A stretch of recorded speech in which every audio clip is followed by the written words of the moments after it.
கிறிஸ்துவில் பிரியமானவர்களே, இந்த நாளுக்கான தினசரி தியான வசனம் மார்க் எழுதின சுவிசேஷம் 1வது அதிகாரம் 6வது வசனம். Mark 1:6, mark 1:6. யோவான் ஒட்டகமயிர் உடையை தரித்து தன் அறையில் வார்க்கச்சியை கட்டி கொண்டவனாயும் வெட்டுக்கிளியையும் காட்டுத்தேனையும் புசிக்கிறவனாய் இருந்தான். இந்த வசனத்துல யோவானுடைய குணதிசயம், அவருடைய அழைப்பு, அவருடைய தைரியத்தை நம்ம பார்க்க முடிகிறது. சரியா? அதாவது அவர் என்ன, யோவான் ஒட்டகமயிர் உடை தரித்தவராய், அவருடைய தோற்றம் எதை காட்டுதுன்னா ஒரு தீர்க்கதரிசியினுடைய ஒரு அடையாளத்தை காட்டக்கூடியதாக. ஏன்னா ஒரு ஒட்டக மயிர் உடை என்பது ரொம்ப கடினமானது. ஆனா அதே சமயத்துல ரொம்ப லெகுவா கிடைக்கக்கூடியது.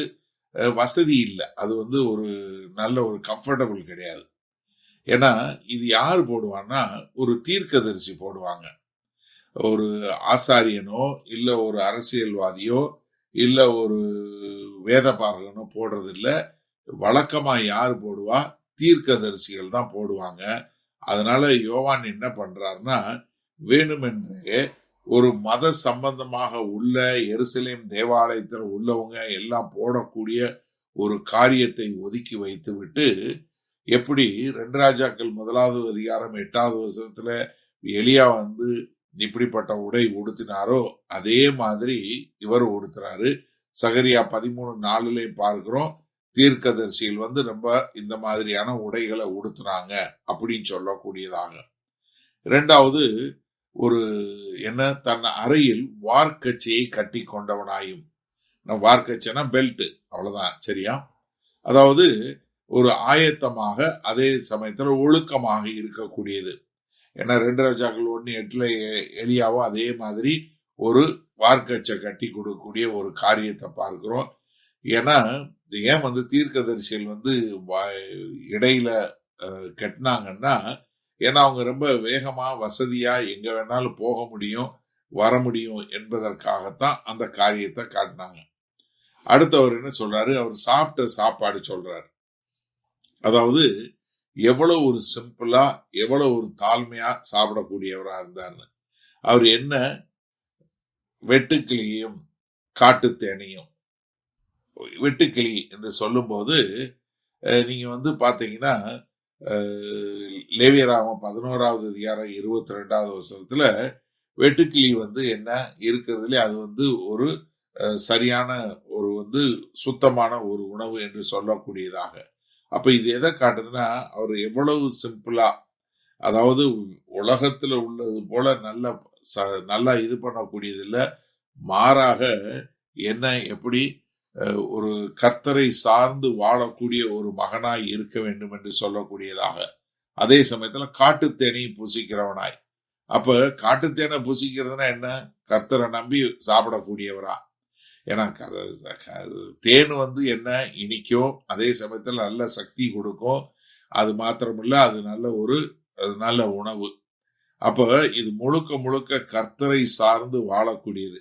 ஏன்னா தேன் என்பது யாத்திராகமம் 3:8 பார்க்கிறோம், அது கர்த்தருடைய ஆசீர்வாதம் என்று சொல்லக்கூடியதாக.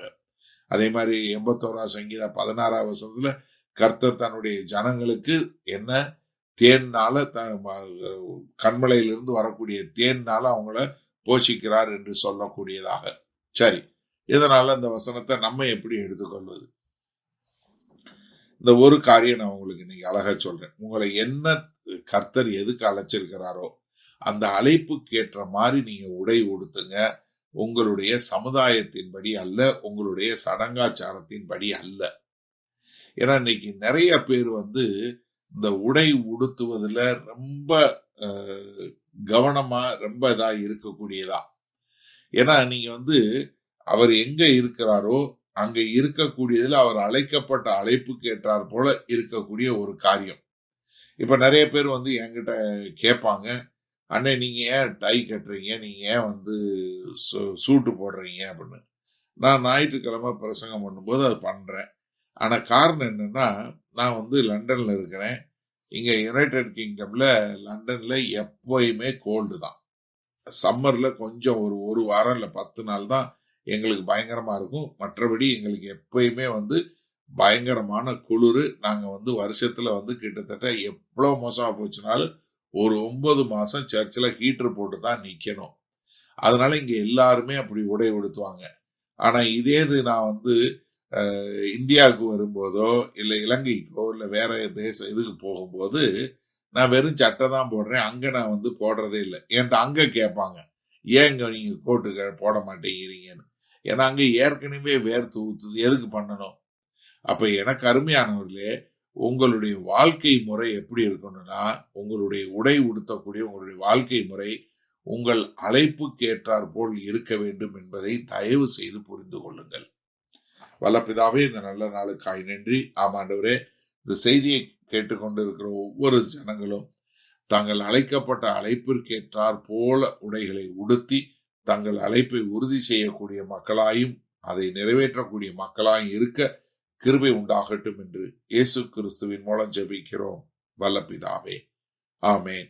கர்த்தர் உங்களை ஆசீர்வதிப்பாராக. நாம் நாளை காலை தினசரி தியானத்தில் சந்திப்போம். Good night.